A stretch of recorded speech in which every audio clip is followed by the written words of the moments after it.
can lie. Alibis get swept aside.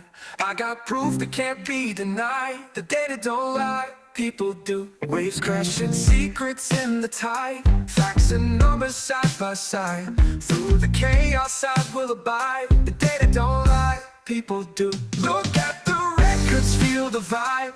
Digits and bytes come alive. I stand tall with nothing to hide. The data don't lie, people do.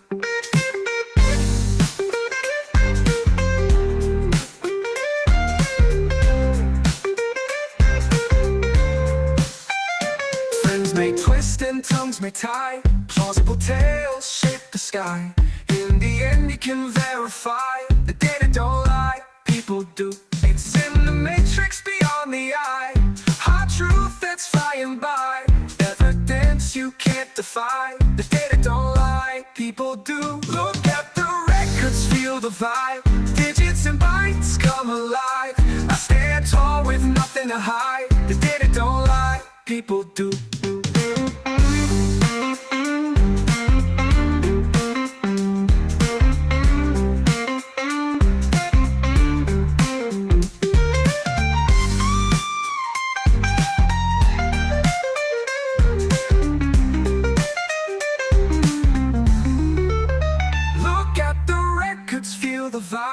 Digits and bytes come alive.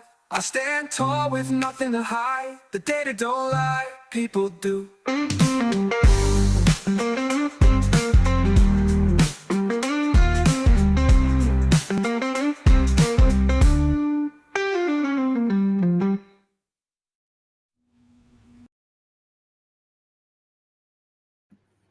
Good morning, everybody. I think it's morning over there, isn't it? It's like 11 a.m. or something. How are we all? So, interestingly, yesterday I was saying some documents had dropped on the federal court website, and I was actually a little confused as to which documents were which. It's confusing because Karen's actually the petitioner over there, and then Norfolk County Superior Court is the respondent. So I was a little confused as to which documents were which yesterday when I first pulled it up. But anyway, I think I got it sorted now. So on the 28th, it was the 28th, Karen's team actually did respond, and surprisingly enough, the video I did yesterday, it's completely in line with that video. So if you didn't see that video yesterday, I'll play some of it today, just the important part. So I kind of had an argument with myself, like a mock court argument, or a mock, more like a memorandum, like similar to this, what we're going to read today. But anyway, I was so on the money with that, and they raised it. So, but it's way down in the petition. It's not one of the first things that they sort of address in the petition. So I found that interesting. But before we jump in there, I wanted to introduce a new lawyer who's jumped on the Karen Reid is not guilty train. Let me just share this for you. Oh, that was, hang on. Get your buttons right today, ma'am. All right. So yeah, we got a new person. So one of the things I found interesting was that he's not in the guilty or not guilty camp. He's in the, I read some of the documents, and it certainly looks to me like the investigators dropped the ball and the Commonwealth's got nothing as far as evidence goes. So, like most lawyers, other than Melanie Little, of course, it's the did they prove their case kind of standard of law, and he falls into that category. No, they didn't prove their case, but he's pretty funny. He makes me laugh. So I wanted to give him a little shout out. Like, he's got a great sense of humor. He's very big. He's very picky on the spelling. So he picks out, you know, things like Breenan. He's picked a couple of those out. Let's have a look here. Look, see, directed to Brian Albert. So he's pretty funny. He's fun to follow. He's being trashed by the aunties, obviously, because he's not taken the absolutely she's guilty path. So, oh, thank you, American Dreamer. That's awesome. I've been sharing my content with him too, and having some funny conversations. He cracks me up. So, right, let's go through. Let's go through and say hi to everyone because I'm kind of missing. Hi, Deborah. How's it going this morning? Melissa, thanks for joining us. One of Tommy CPU's mods. Hello, how's it going? Amy, darling, how are you? Long time no see, girlfriend. So, Belinda, right on the dot according to my end, but might have been a little couple of minutes late for you. Hi, Kyle. Cherry, thanks for joining us. American Dreamer. Mini busy. Just a little bit busy. Good morning. Life on Makeup. And Queen Olive, thank you for joining us. Kathy, hi. Honey Bunny. John Sweeney. I'm glad people are enjoying that bit of music. It was fun to make it. Where are we? Cherry, how's it going? International indeed. All right. Sergeant, how's it going? And I think we got you all. Not sure if I said Kyle. I'm going to forget who I said hello to as I go down the list. So if I double up, it's a double hello for you. Hey, Karma. How's it hanging? Lord Elton. Dimp Dog. So, Laurie, how's it going? There's so there's that. There is that. How's it going? Gran of 9. Gracious. That's a lot of kids. Christine, Lily Bell, Donkeys, Noggin. I'm loving some of these handles you guys have dreamt up. Trisha, Jill, how's it hanging? Will Darker. All right. Ali's softball life. Gone to the dogs. Styling. All right. I think we got you all. Brit Girl. Chris. How's it going? Sunshine. I wasn't born with thorns. All right. Good to see you all. All right. Got you all helloed now. Let's have a little laugh at some of the things that Happily Angry Lawyer Esquire has to say. So here he's pointing out the misrepresentations that mislead the public are false and dishonest misrepresentations. Sick. We worked out that who's misrepresenting what yesterday just by looking at the case law and how they're representing the case law. So, he also has some little sarcasm in there. Canton Police. He's a stickler for the spelling. Maybe I'm missing something. How do you find a video within a paper case file? That's exactly what we wanted to know. It's pretty funny. The Commonwealth got their first citation right. Not how semicolons work. This doesn't rebut the broader point. The video was misrepresented.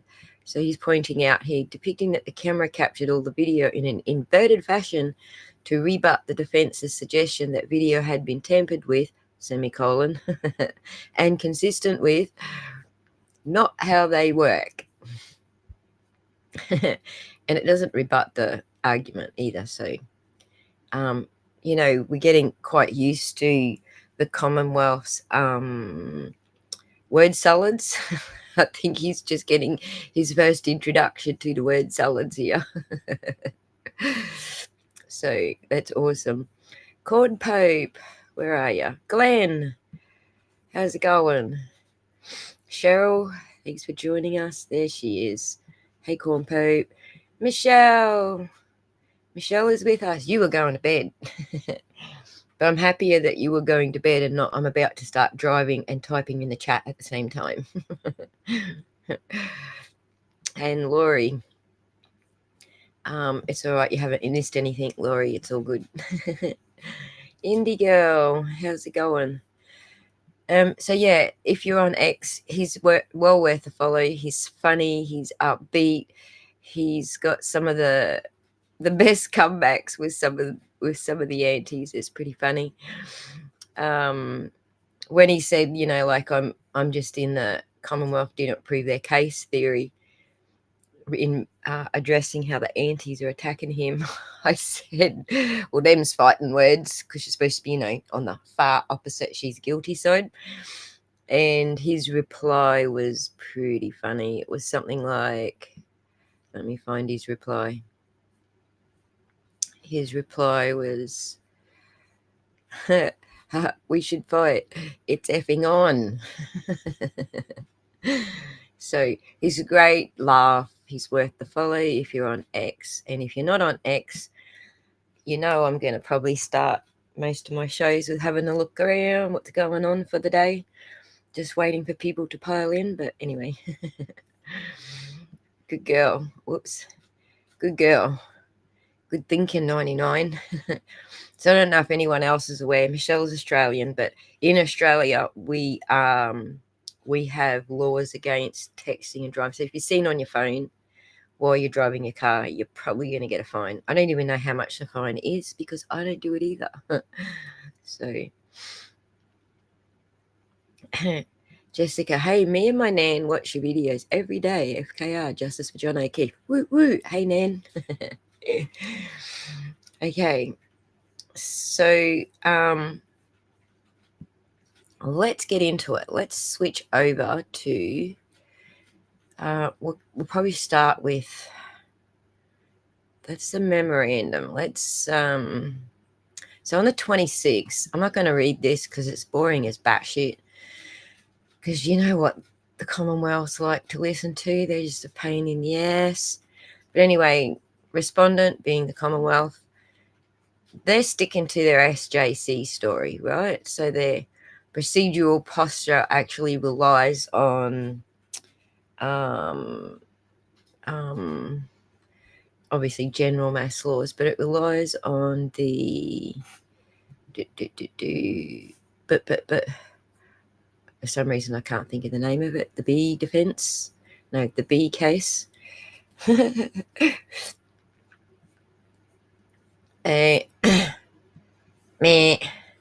I don't know. It fell out of my head. But anyway, they're relying on a specific case that basically is to do with manifest necessity. For some reason, it's popped out of my head. But we'll come back to it because I know the defense actually says which case it is. But anyway, it's 30 pages of blah, blah, blah. Also, one of the things I would point out is that they make a big deal in the SJC and here about the Tui Rodriguez instruction. As far as I'm concerned, the Tui Rodriguez instruction is more to encouraging them to continue deliberating. It's not waiving your right to double jeopardy. It's not any of the things that the Commonwealth is trying to frame it as. So issuing the Allen charge or the Tui Rodriguez or any of those things, those are only about encouraging the jury not to give up yet. And so the judge's agreement to do it, it's the exact opposite to what the Commonwealth is claiming. encouraging the judge to say, give them the Tui Rodriguez, that's encouraging them to continue deliberating, not to give up and call a mistrial.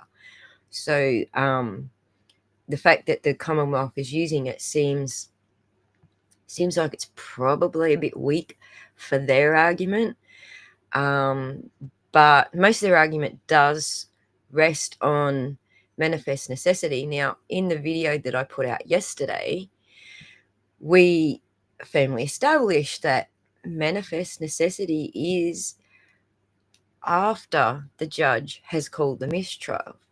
But there is stuff that went on before the judge called the mistrial, which actually negates whether manifest necessity is actually the hinging factor here. So that's what my video was about yesterday. So let's play a little bit of just the important part. The part where I thought, hey, won't it be fun to have a little argument with myself? So let's go back and grab that video. Should have had it up and ready to go, shouldn't I? Give me 1 sec because I will have it. Here we are. So generally what I'm trying to do with these videos is lift everybody's spirits, like I want to find some of the positives. Everything's just so freaking negative. Stop with the ads, god damn it. Everything's so goddamn negative, and I want to find the positives. I want to find, what can you do in this situation? Can you, do you have a defense? Things that are uplifting instead of just focusing on the, let's panic about what everybody else is saying. So let me share this tab and just play through the part that I thought was uplifting yesterday, and then even more uplifting today to find out it's actually in the defense's response. So let's get some volume on that. Let's pretend that this is a memorandum of law for the purpose of the exercise. 1. Factual distinction from Blueford versus Arkansas. The Commonwealth relies heavily on Blueford to argue that retrial on counts 1 and 3 is permissible because no formal verdict was entered on those counts. However, Blueford is materially distinguishable from this case in key aspects that demonstrate why retrial would violate the double jeopardy clause. First, in Blueford, the jury foreperson informed the trial judge during deliberations that the jury had unanimously voted against guilt on the greater offences, but was deadlocked on a lesser charge. So it's Blueford, sorry, just a minute ago when I was stuck on what it is that the Commonwealth relies on. It's Blueford. I don't know if this part of my argument is even relevant, all right? But it's actually when we move through this onto other case, this is number 1, point number 1. So point number 2 onwards is probably more relevant, but this is sort of introductory because I'm going to read through what they lodged just to see how they see Blueford. So, importantly, the jury continued deliberating after that statement, meaning the votes were not final. The Supreme Court held that because no final verdict was rendered in open court, retrial was permitted on all counts. By contrast, in Miss Reed's case, multiple jurors have confirmed that the jury had already reached final unanimous acquittals on counts 1 and 3, but was unable to formally communicate these acquittals due to procedural confusion. Unlike Blueford, where the jury was still deliberating, Miss Reed's jury had reached finality but was obstructed by the improper structure of the verdict forms and a lack of judicial guidance. This is a crucial distinction because once a jury has definitely acquitted a defendant on certain charges, retrial on those charges is barred under the double jeopardy clause. Moreover, Blueford involved a jury that explicitly informed the judge of its status, allowing the judge to make an informed decision about declaring a mistrial. Here, due to confusing jury forms and the absence of clear instructions, the jury's unanimous acquittals were never properly recorded, leading to an erroneous mistrial declaration. This renders Bluford inapplicable and instead raises concerns akin to those addressed in United States v. Stauffer and United States v. Dotson.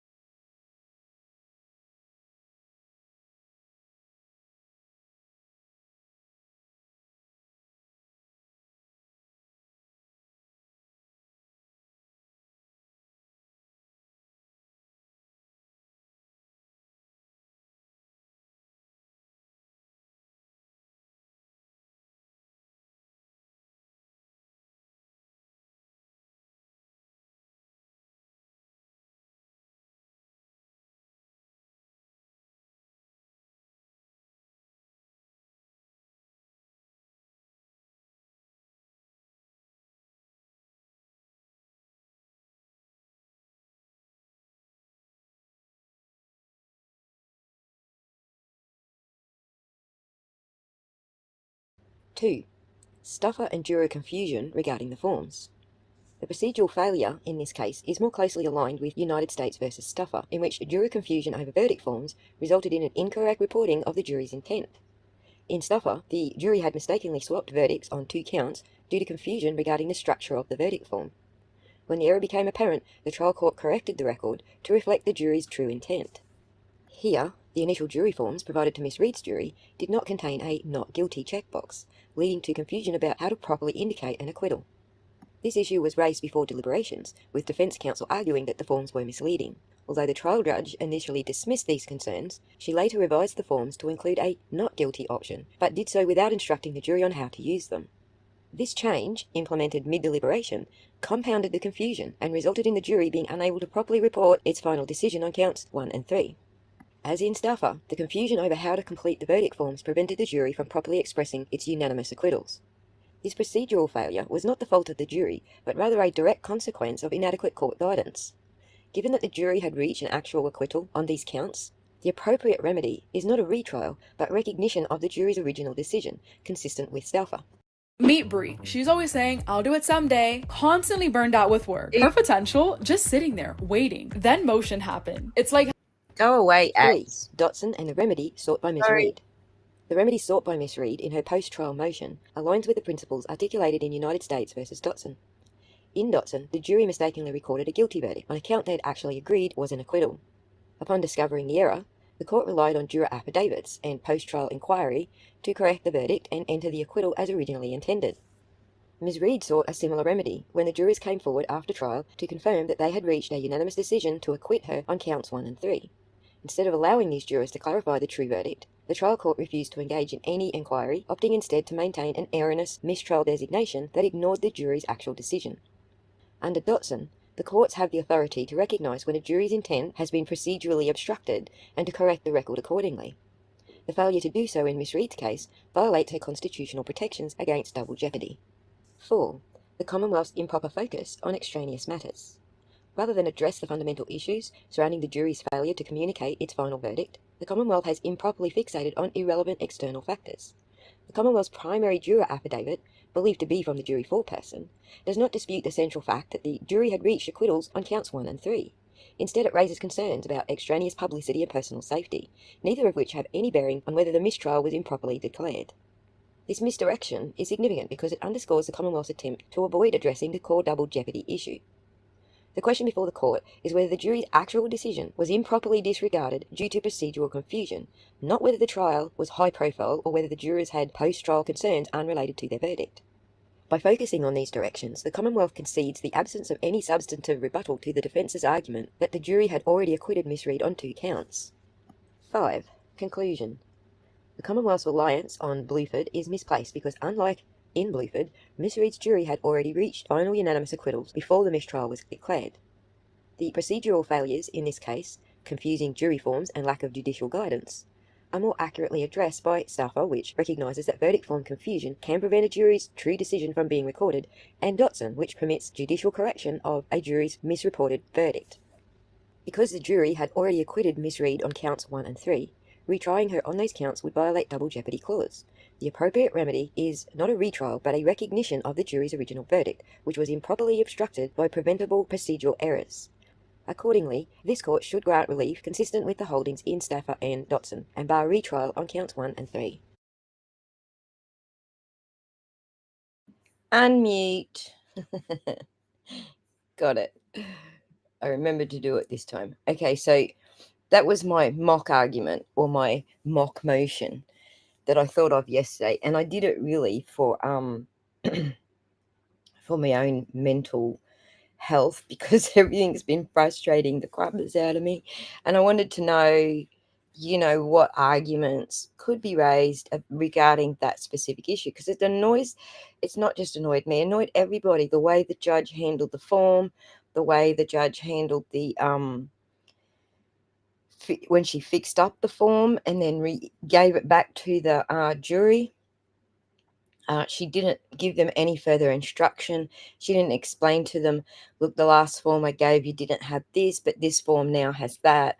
So if you wanted to reach a partial verdict, you could do this. She didn't give any of that instruction. And it absolutely frustrated the hell out of all of us. But more to the point, everyone was confused. I was confused. Pretty much the whole world that watched that little thing go down there in court were confused. So why wouldn't the jury be confused? And the fact that the jury actually did say that afterwards, or at least one person on the jury said, yeah, we were confused as to how to make that partial verdict. That kind of smacked it home for all of us, the fact that we didn't get it. So obviously the jury wasn't going to get it. But moreover, even the lawyers were confused. I remember, I'm pretty sure I did a mashup, didn't I, on how confused everybody was. I hope I did. I think I did. If I didn't, I at least had the intention to, but I know it confused everybody. So that was what yesterday was just therapy, all right? But what I hadn't done yesterday when I was performing therapy and arguing with myself was read over the latest filing in the habeas petition. And oh my God, I could just about jumped out of my seat. When I got to page 14, I realized they were arguing both. They were arguing Stauffer and Dotson. And I was like, yay. I was so pleased. So I don't know how much of this you want to read, because it's 20 pages, which is, 10 pages shorter than the Commonwealth and far less boring because we're all into this side of the argument. But essentially I can sort of just breeze through and summarize what the arguments are in this. So in the introduction, they're saying, the Commonwealth is arguing the existence of manifest necessity to support a mistrial.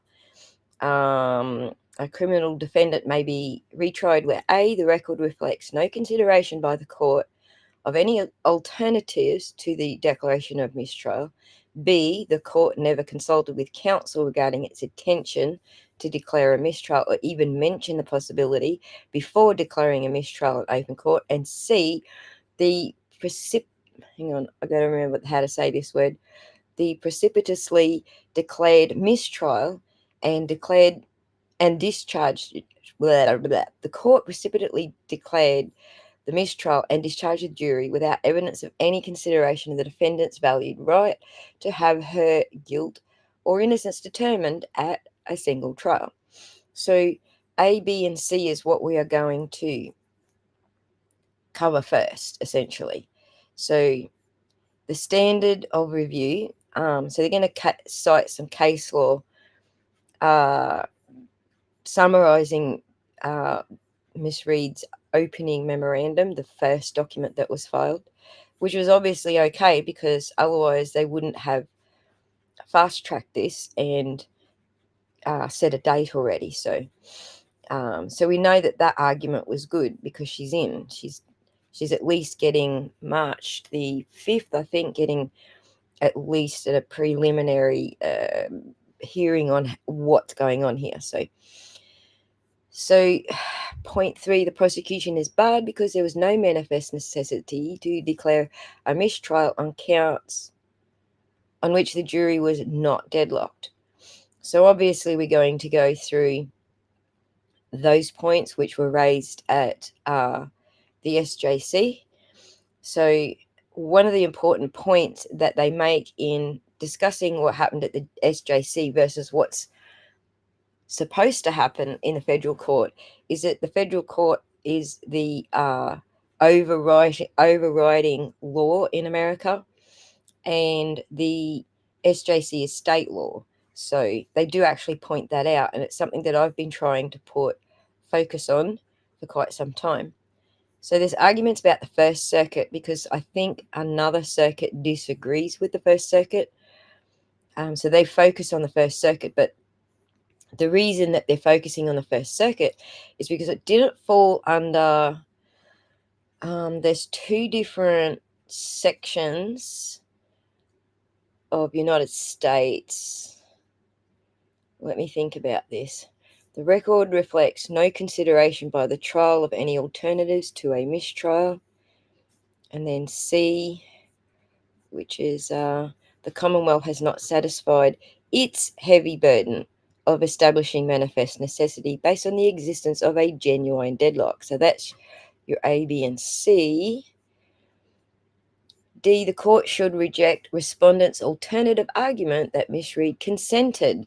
Yep, there was no consent. We know there was no consent. So even issuing the Tui Rodriguez or an Allen charge, that's not consent. That's exactly the opposite. That's encouraging the jury to continue deliberating. That's what that instruction is supposed to be. So it's the opposite to consent. But even in giving, even in not objecting at the end, even that is not giving consent. The fact that they did not object, because you need to have express consent, not implied because they didn't act, but express consent to override your double jeopardy rights, essentially. So DiPietro is in apposite here for a number of reasons. First, the error occurred several hours before the declaration of a mistrial. That's my argument. It happened before the judge declared the mistrial. So if you want to apply the manifest necessity, that's after or during the declaration of the mistrial. But the error was before that, and that's what I argued with myself yesterday. And defense counsel was arguably on inquiry notice when the court summoned the attorneys for conference and reviewed the erroneous government argument to the jury. Here, by contrast, the trial court called in the jury immediately after informing counsel that the jury was at an impasse, and before it even disclosed the contents of the note to counsel. So counsel didn't even know that she was going to declare it. The jury arrived a mere 30 seconds later. Counsel cannot reasonably be expected to have anticipated the sua sponte mistrial declaration, given A, the court's established practice of reviewing jury notes with them and providing an opportunity to respond, a continuing predictable prior practice that counsel had every reason to believe would not be varied from this pivotal moment of the trial. And B, 40 years of SJC precedent guaranteeing them a full opportunity to be heard before a mistrial was declared. So, they're arguing that this DiPietro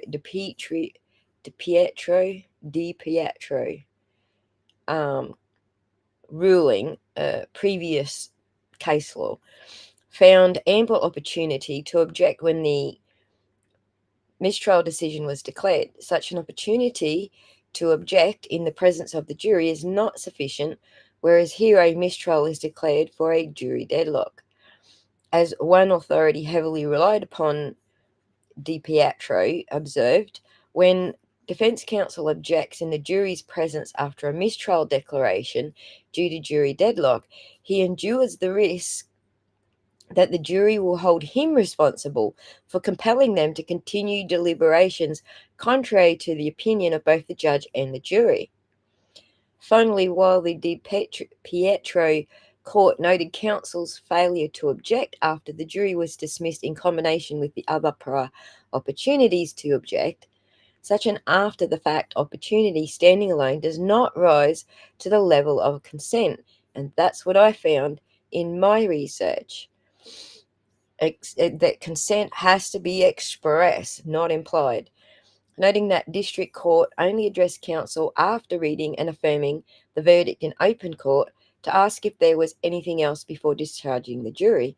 Moreover, the post hoc discussion in Di Pietro, unlike at issue here, specifically related to the explanation of the reason for the mistrial, substantially increasing the likelihood that counsel would have raised any objection they had regarding that issue. And finally, respondents' characterization of Di Pietro is contrary to the string of First Circuit precedents relied on above. If counsel's mere failure to object sua sponte to a sua sponte declaration of mistrial upon which counsel was not asked to comment amounted to consent, then the defendants in Brady Ramirez and Candelario Santana, which was quoted up here, would have been found to have consented to the mistrials, obviating the need for manifest necessity analysis. Clearly, that is not the law in the First Circuit. So, again, they keep raising the First Circuit, and I'm going to come back to that as to why.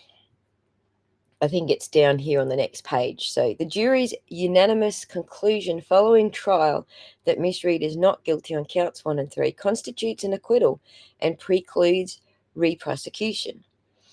As noted in Miss Reed's opening memorandum, whether an acquittal has occurred for the purposes of double jeopardy clause is a question of federal, not state law. This in itself is sufficient to reject the respondent's argument that the SJC, which is state law, instruction on what constitutes a valid jury verdict, is definitive and binding in this habeas action. The operative question under federal law is whether there has been any ruling that the prosecution's proof is insufficient to establish criminal liability for an offence. Well, citation omitted. Not sure why they omit citations, but obviously to make it quicker to read. While operation of state law may inform whether the jury reached such a conclusion, i.e., by defining what jury was required to find, this court may not defer to state procedural requirements regarding the form that any such finding must take. If you all remember, when this all sort of took place, Attorney Betterow kept saying that this was about form. They were about the form and not the substance. And so that's what we're going to get into that argument here. So in McElrath, for example, the Supreme Court of Georgia had vacated a verdict finding the defendant not guilty by reason of insanity under state law repugnancy doctrine, which the court had held rendered the not guilty verdict a nullity that should have been accepted by the trial court. The Supreme Court reversed, reaffirming that because of the double jeopardy case laws focus on substance over labels, a state characterization of a ruling that is not binding. In other words, it is not dispositive whether a fact finder incanted the word acquit. Instead, an acquittal has occurred if the fact finder acted on its view, as in the jury's view, that the prosecution had failed to prove its case. So the fact that they even came to not guilty on 1 and 3 means that they indeed had come to the conclusion that the prosecution had failed to prove its case on those 2 counts. Respondent maintains that form must control over substance in the context of a jury acquittal, though it concededly does not for judicial acquittals. In this contention is inconsistent with McElrath, which refused to elevate form over substance in the context of a jury acquittal, as well as the Supreme Court's clear instruction that the Double Jeopardy Clause prohibits re-examination of a court-decreed acquittal to the same extent it prohibits re-examination of an acquittal by jury verdict. In this case law, it says, look at the date of this bloody case law. However, it may be in England. That's not how we do it in England, Mr. Jackson. In this county, a verdict of acquittal, although not followed by any judgment, is a bar to a subsequent prosecution for the same offence. Respondent also ignores the Supreme Court case law finding jury acquittals implied by a conviction on a lesser included offence. We believe this is the case law in Green versus United States and the other ones mentioned there. We believe this case can be treated no differently for purpose of former jeopardy than if the jury had returned a verdict which expressly read, "We find the defendant not guilty of murder in the first degree, but guilty of murder in the second degree." In one such implied acquittal case in the Sixth Circuit, relied upon the very same language from the Supreme Court's Martin Lennon opinion that respondent criticizes the petitioner for citing here, we must determine whether the ruling of the judge or jury, whatever its label, actually represents a resolution, correct or not, of some or all of the factual elements of the offences charged. As Miss Reed's initial memorandum noted, and respondent fails to address, in the rare situation presented here, when the jury reached a final decision that the defendant is not guilty but failed to accurately announce that verdict, federal courts have acknowledged the substantive acquittal notwithstanding lack of form. So now they're going to argue pretty much what I argue, which is the difference or the thing that sets this case aside from Blueford, which is the case law that the Commonwealth's relying on. Let me come back here so I can catch up with the chat, because it looks like we got a little bit action happening over here that I have missed. Mizzy says, I always thought the counsel with their client had to agree on proceeding with a mistrial before the judge calls it. And that's precisely what we're reading here, that is the case. These folks don't care. Indeed, Sarge. The world is watching, or they would have been threatened. We do dumb stuff from pride or ego, not like this exactly. Bev doesn't want to uphold the law. The lazy old trout believes she is the law. Exactly, James. Thanks for joining us, by the way. To everyone who I haven't greeted, hello. Thanks for joining us. There's too many of you now. Karen Reed Habeas response from whom? From Karen Reed. So we had Karen Reed's memorandum to kick it all off with. We've had a response now from the Commonwealth, and this is now her responding to the Commonwealth's response. Saying hi to everyone. Thank you, Suzanne. Where are we? Hello to everyone. Oh my gosh. Thank you for becoming a member, Sanya. And welcome. And also, Dr. Russell is the GOAT. Isn't Dr. Russell the GOAT? Thanks for becoming a member. Oh God, I wish it could be disbarred. I think we all wish that, James. We're all on the same page here. Glenn says, Fed's not going to look too kindly on Bev's disdain for the Constitution. Indeed. Indeed. Thank you for the super sticker, Laurie Life 360 for the win. What's to stop Bev from doing the same again? Well, the federal courts are there to stop her from doing the same again. I think that's what their role is supposed to be. Hey, Bob, thanks for joining us. Happy you caught alive. Too, Karina. James says, if this trial continues, what's to stop Bev from doing the same again? Never-ending trial till Bev gets the result she wants. That's not law or justice. Well, let's not forget that the what was the case? I think it was Rema. What was the case where they tried that woman like 4 or 5 times? They just kept retrying to until they got the result they wanted.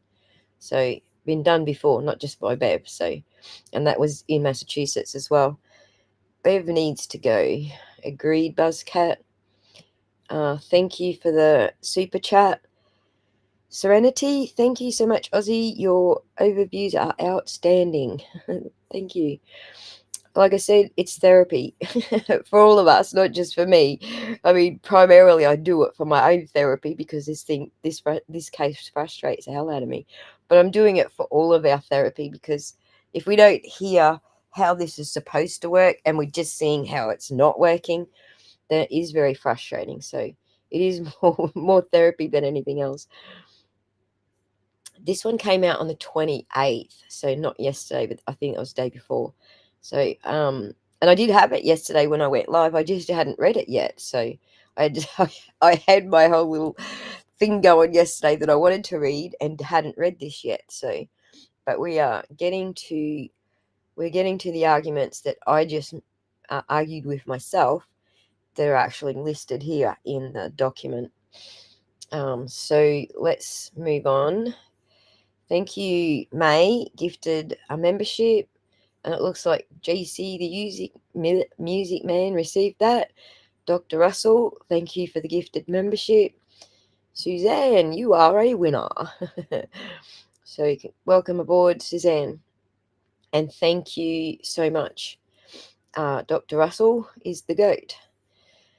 All right, so I'm hopeful 2.0 defense. Oops, I hit the wrong one. There's a thank you from Kevy. I'm hopeful for 2.0. Defense is going to kick ass. I can feel it. Me too, Cheryl. As much as I love my plate, I'm happy to change it to KR free. Yes, it will be nice. It will be nice.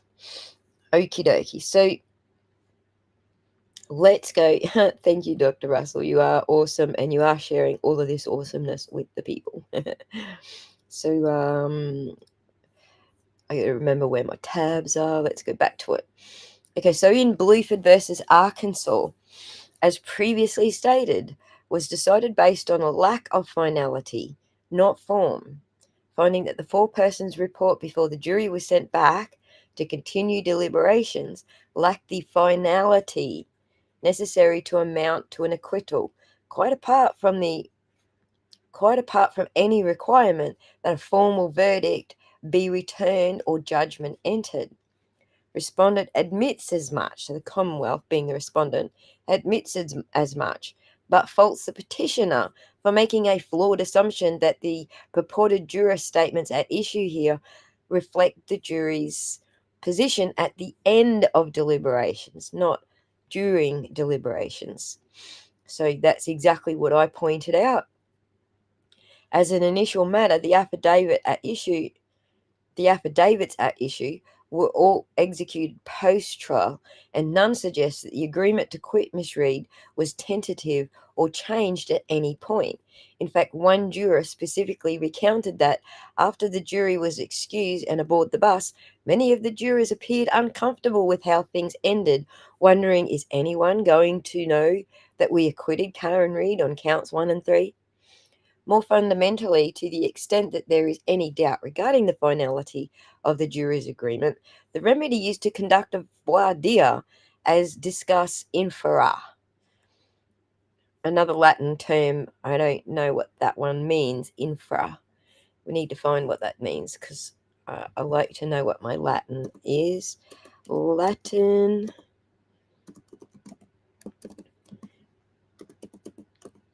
Infra. Latin law term for infra means below. Below this point. Okie dokie. So read on. Alternatively, the defense is entitled to a post-verdict judicial inquiry to determine whether the evidence supports the juror's representation as to having acquitted Miss Reed. So this is where we get into the Dotson and Stauffer.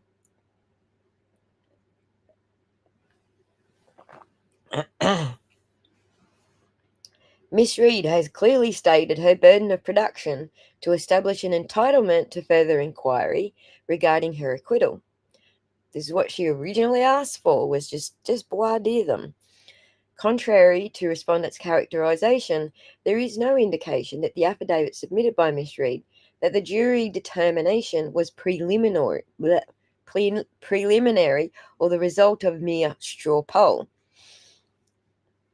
So in a previous ruling, Juror A told counsel that the result of the deliberations was that the jury unanimously agreed that Karen Reed is not guilty on count 1, second-degree murder. Juror D explained that the jury reached not guilty verdicts on count 1 and count 3. Juror D, without hesitation, said in substance, every one of us will agree and acknowledge that we found Karen Reed not guilty of counts 1 and 3 because that's what happened. So I think they're referring to the SJC transcript. While respondent now suggests doubt regarding the veracity of the juror's statements, referring no fewer than 16 times to purported jurors or purported juror statements, the fact remains that it has presented no contrary evidence since the July 8th filing of Miss Reed's motion to dismiss. In fact, to the contrary, Commonwealth was contacted by an individual who identified him or herself as a juror by full name and seat number, saying she or he could confirm unanimous on charges 1 and 3 is not guilty. In any event, both state courts assume the truth of the juror's statements. I think this is the one that Lally wrote back and said, "We're not allowed to talk to you, stop writing to us." So it's the only one that they actually acknowledge. Sorry, they don't even acknowledge it. I think is what they're saying there. Ultimately, there is only one way to determine whether the jury in this case was in fact unable to reach a verdict, or by contrast had reached a partial verdict through a voir dire conducted by this court or the trial court. Respondent notably does nothing to dispute the stunning implications of the SJC decision. No defendant claiming that the jury acquitted her but failed to announce the verdict would be entitled to further inquiry, no matter how clear or well supported her claim. Even if all 12 jurors submitted affidavits saying they unanimously and finally agreed to acquit the defendant, their failure to announce that verdict and the trial court's failure to inquire would take precedent over the defendant's fundamental constitutional protection against double jeopardy, and we know that that is not how it works. Respondent cites no precedent or rationale convincingly supporting such a stark result. Calling the jurors into court and asking whether they had reached a final unanimous verdict to acquit Miss Reed would be accompanied by the same solemnity, if not more, that generally attends public announcement of verdicts. The answer to that question would, of necessity, dispel respondents' concern that any such decision was merely preliminary. So, it would have worked in the Commonwealth's favour if that's indeed what they thought. Let me just read this footnote. The court could defer the state in the interest of comity. So it's nothing that prohibits. Yeah, there is nothing that prohibits it. Where was I?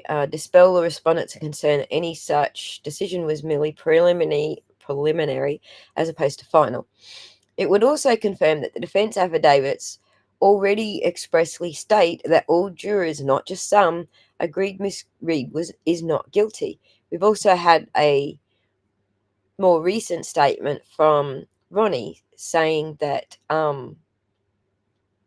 they did it on the first day. They okay, we've agreed on that. Let's not argue about that anymore. Let's move on to the lesser included. So it doubly enforces what they're saying here, because they agreed on the first day and never ever came back to it to deliberate any further. So those statements were widely publicized more than 7 months ago and have not been contradicted in any respect of any of the 7 jurors. Respondent's suggestion that the remaining jurors may have let the 5 juror statements go uncorrected for fear of drawing further attention to themselves might explain why any 1 or 2 jurors failed to come forward, but the defense respectfully submits it cannot convincingly explain the silence of all 7.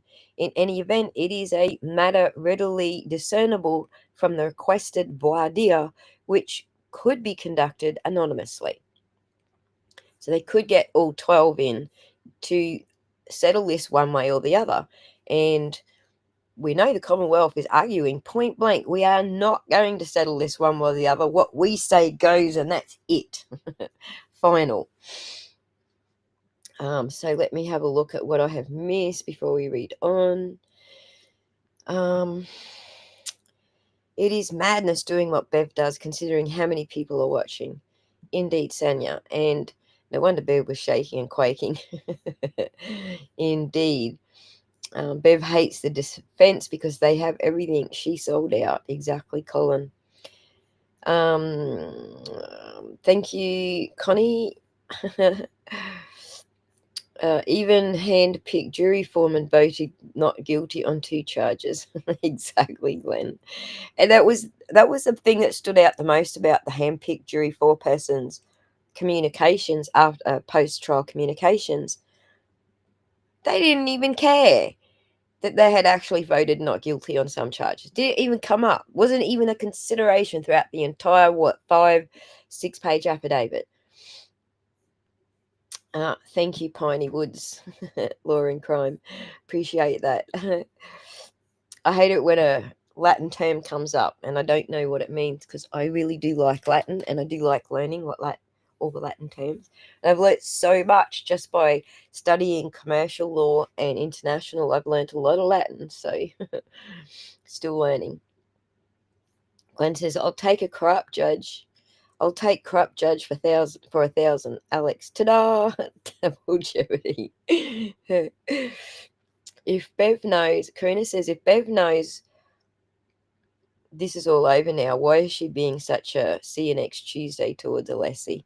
That's one nasty. Yes, I agree. She doesn't really have any reason to be nasty. In the interest of comedy, no comedy. That's not funny. Oh, you crack me up, Glenn. Common comedy. She looks so hateful. She does indeed. So have I caught up? Well, mind-blowing that the jury wasn't properly introduced to the rules of voting, like the votes don't matter, and Bev made up her mind. Exactly, Sonia. The ones on the other side see all of this and want Karen Reid to go to jail. I want them to ask what they are so scared of. They will do to you the same thing. Exactly. And here's an important point. I read a comment by Plebin. I think it goes back a little ways. I think it goes back to when this all... So, when the first juror got dismissed, like, we ended up... They accidentally got shown on camera and the judge chucked a hissy fit, cut off all the cameras, and the next minute we were looking up the left nostril of...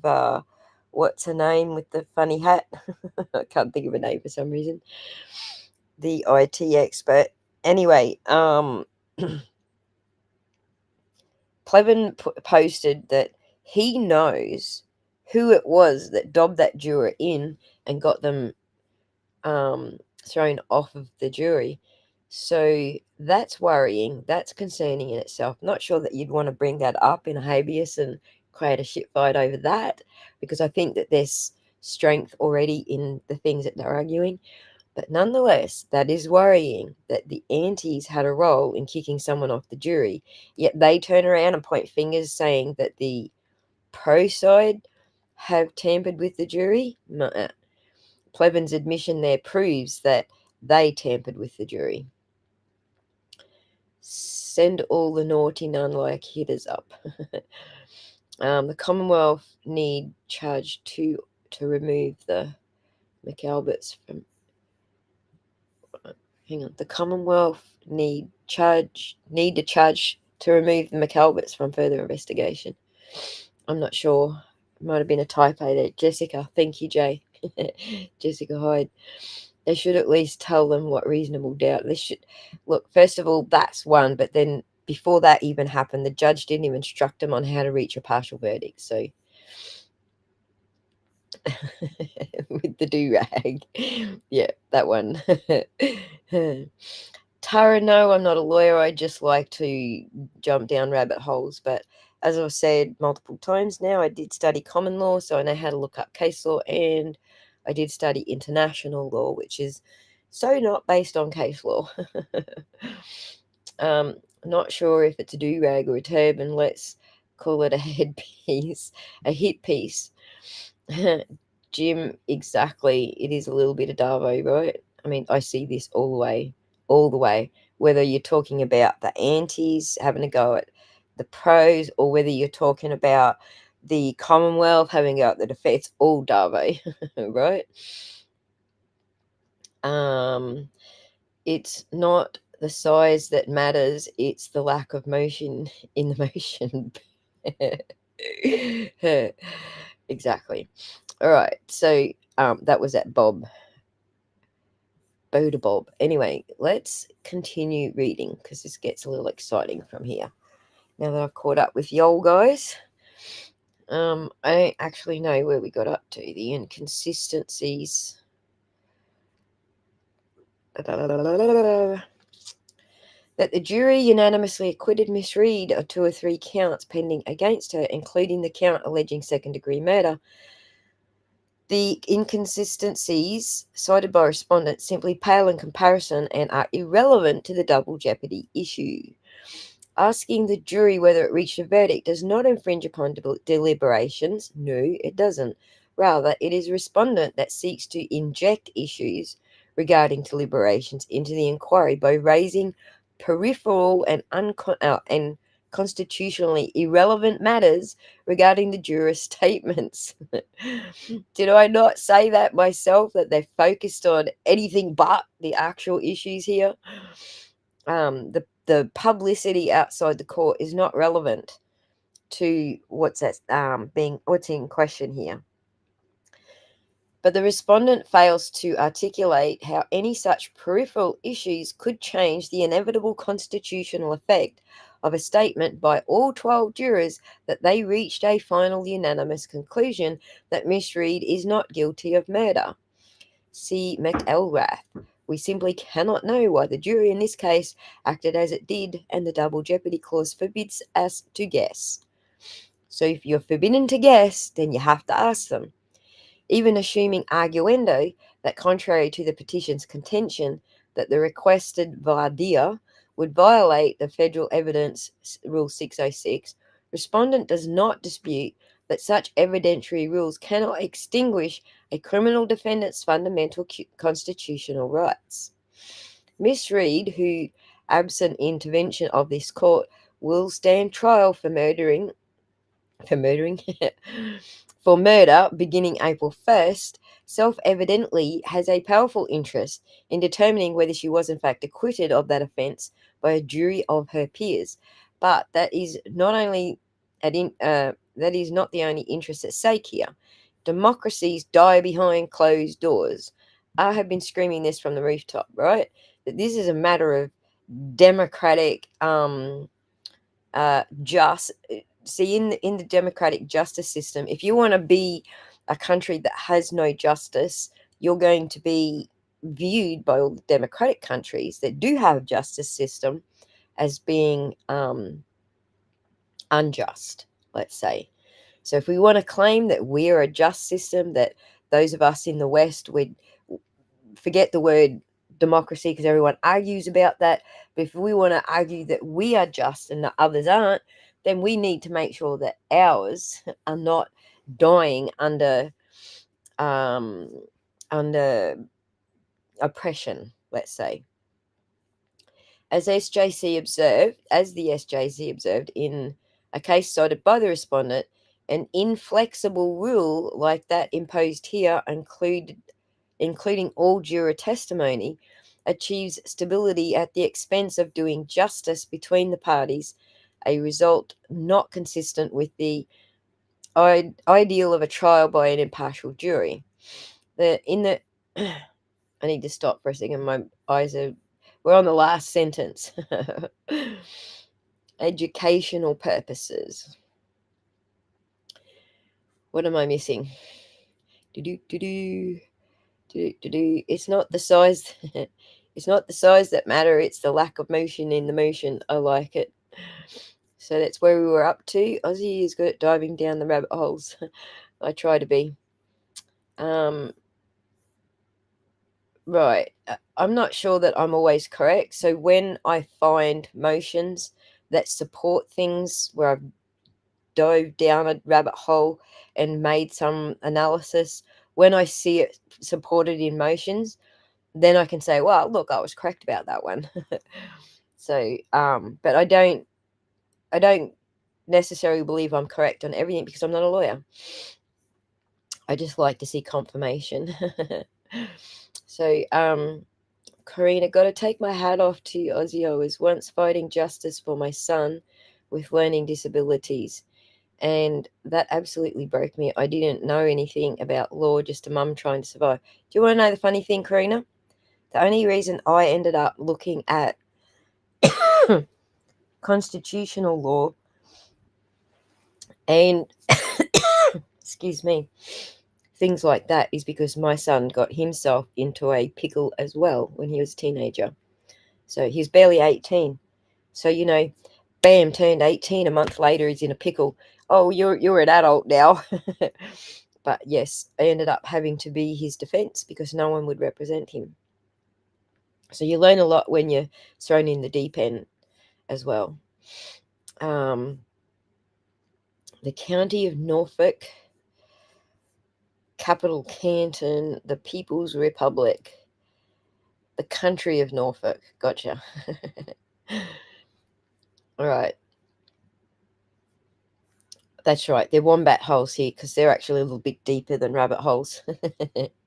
Not necessarily, but anyway, it's not the size of the ship, but the length of the trip. The motion in the ocean. All right. Last sentence. In a case that has generated enormous media attention at a time when confidence in the judiciary is of the utmost importance, the public has a strong interest in a full and fair hearing of this matter, as well as in giving effect to any unanimous decisions reached by 12 of Miss Reed's fellow citizens. Right. So let's let me just come back to, yes, let me find back where the Stauffer was actually. So over here where they mentioned Stauffer, as Miss Reed's initial memorandum noted, the respondent fails to address, in the rare situation presented here where a jury reached a final decision that the defendant is not guilty but failed to accurately announce that verdict. Federal courts have acknowledged the substantive acquittal, notwithstanding the lack of form. So that's where they say Stauffer actually does support her original request of the judge, like before it went to the SJC. Her original request of the judge was already supported by Stauffer. And then the other one was Dotson. There, where Dotson actually does support this argument. Oh, I'm sure there's another one. No. So something that argued previously supported Dotson. But anyway, those are the two that I quoted yesterday when I did my little rabbit hole deep dive to argue with myself. So interestingly, here they are in the next motion that I read. Interestingly, this motion was already out before I did my rabbit hole deep dive. So I just hadn't read it yet. So there we go. We are done with that document. Now let me just have a quick squizzy if anything has turned up on the federal website as of today. In fact, I will just share that screen so you guys can see it. Where are we? What's happening today? So 28th of Feb, that's what we're reading, is this memorandum by Martin Weinberg. Thomas Bossian, I don't know how you say that name. That was the response to the original on the 26th. I mean, their response just says the same thing as it did in the SJC. Look over here. Let me see if I can show you. In their response, see, purported post-juror statements. They're not purported. They're written by the actual jurors. So they're not purported anymore. They're actually their statements. Where do we get the caller? Someone called in to Meatball's office. It is true what has come out recently about the jury being unanimous on charges 1 and 3. That same individual left another unsolicited voicemail stating that they can confirm unanimous. So, and then the Commonwealth freaked out and stop talking to us. We don't want to know. But I was looking for the other juror that talked about putting their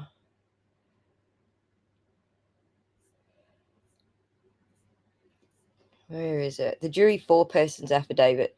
It might not be in this one. I think it was in the SJC decision. Like they dedicated like 3 or 4 pages to that juror in the SJC argument. It really had nothing to do with what the SJC was arguing. I think the loose point, which had nothing to do with the SJC, was the jurors didn't want to be questioned because they were afraid, essentially. Afraid for their safety. So can you do a quick rundown for those who don't feel like pressing the rewind button? I'll do one better. I'll do one better for you, Tara. I will give you a video, which is a quick rundown. Hang on. I will give you a link to a video, which is a 20-minute rundown for those who don't feel like listening to the whole thing. Let's go over here and pin it. Pop that there. There's the rundown. Hey, come back. Go back. And then I'll pin it. There you go. If you would like the rundown, the short version, I have covered it. I uploaded it yesterday before I read all of these documents. So that should help. In the words of Higgins, So, where are we?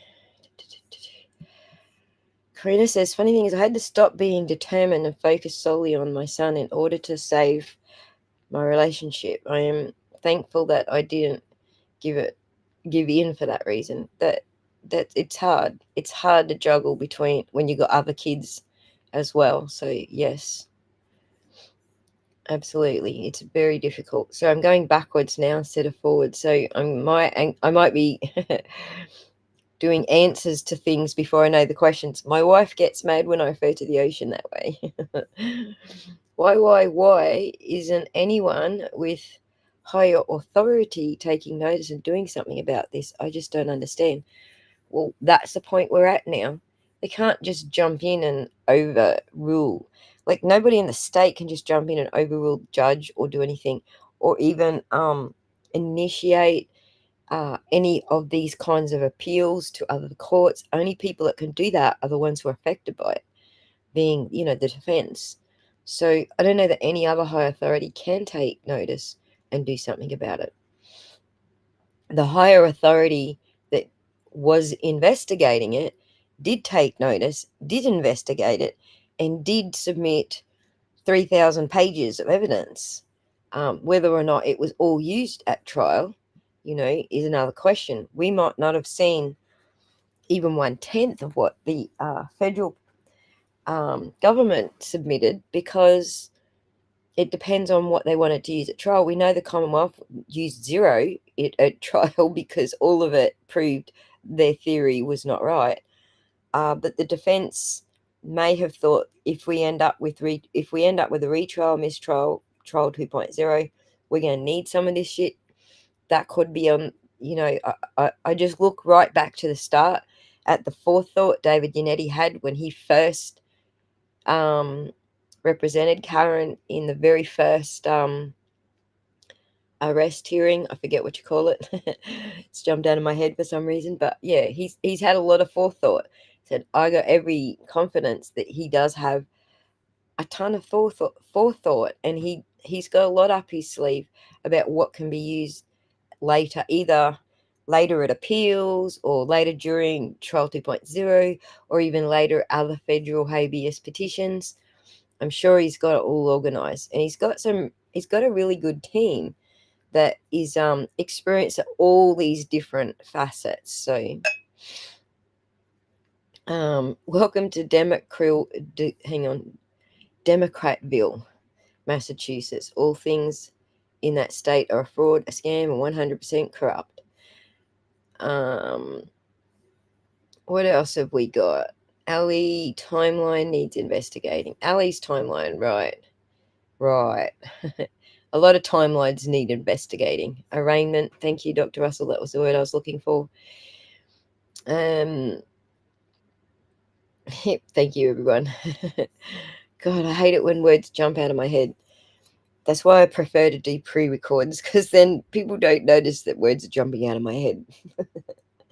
I can sit there on the pause button for as long as I need until that word jumps back into my head and comes out on my tongue again. All right, so yeah, that dog story, Matt. What? Why? What the hell? Right? For those who don't know, who've just subscribed to my channel, I do have a series called What the? No, it's not called What the. I do have a series of what is that series? What is my series called again? Jesus. I have a series of just questions that nobody else is talking about, but for some reason can't remember the name of my own series because I haven't done one for ages, right? And that alley story, dog story, is actually one of them. So what's my series called? I can't even find it.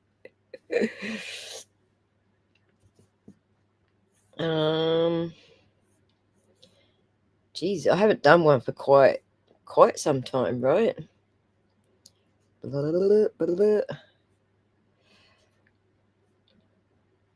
If I can just find the alley one, then I can remember what the bloody series was called.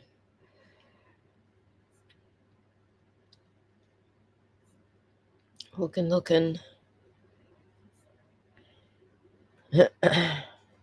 You guys are probably just catching up with me having said that. Untold stories. Oh, God, that took me ages. A series of men on pause, donkey.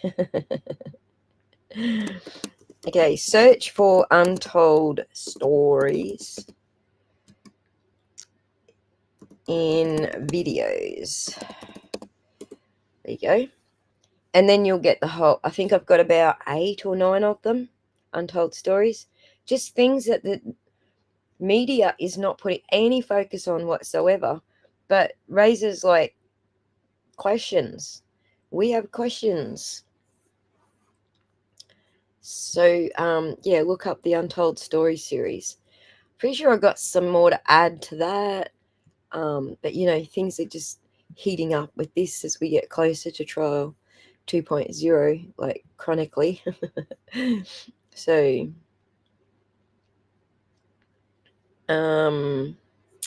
where are we? Complete and utter injustice is beyond anything most of us has ever seen. No trial has ever affected me so much mentally and physically. Right, Mizzy? And that's the entire reason that I go down these rabbit holes. Because when you see how it's supposed to work, I mean, it adds to the frustration that it's not working that way, but it also gives you that glimmer of hope that things can actually be righted on this ship. So that's the reason that I do it. Yes, the media is bought by the Commonwealth. We get it. Untold stories. Thank you.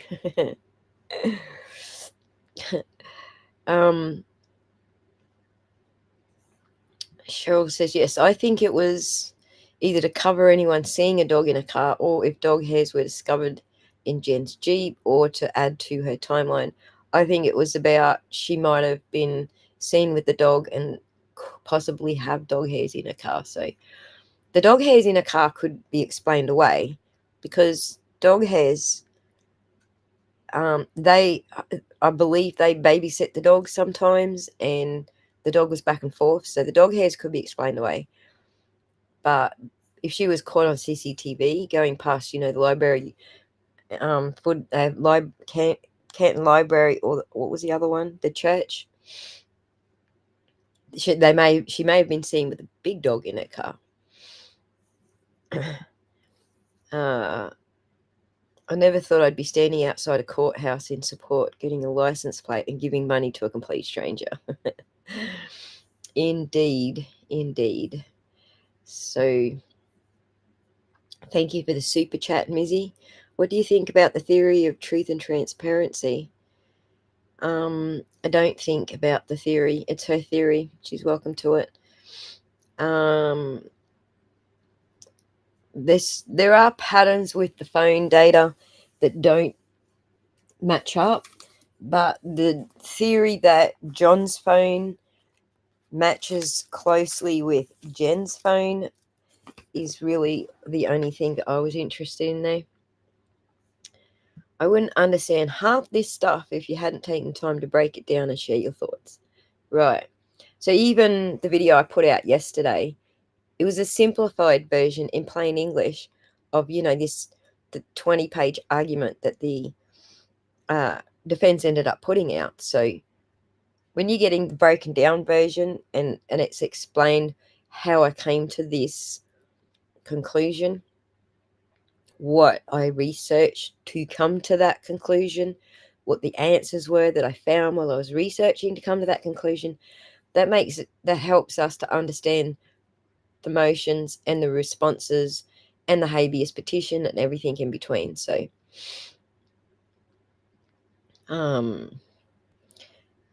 where are we? Hello, Medita.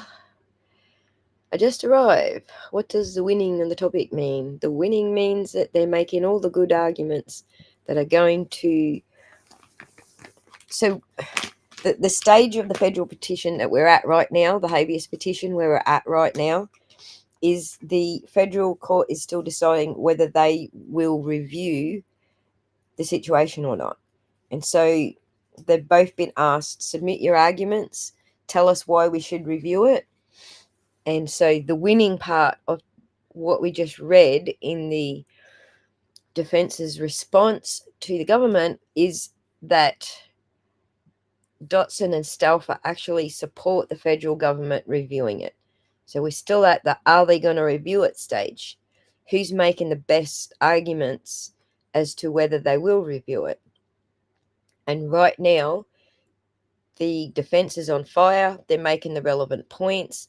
They're getting to the exact reason why Judge Bev's lack of instruction and guidance to the jury about reaching a partial verdict happened before the mistrial was declared. Therefore, any arguments being made about the mistrial being declared are null and void, because the error happened before that, hours before that, when the judge failed to give them proper instruction and then changed the jury form on them. So they're making all the right arguments here that support the federal court should not be entertaining the SJC's direction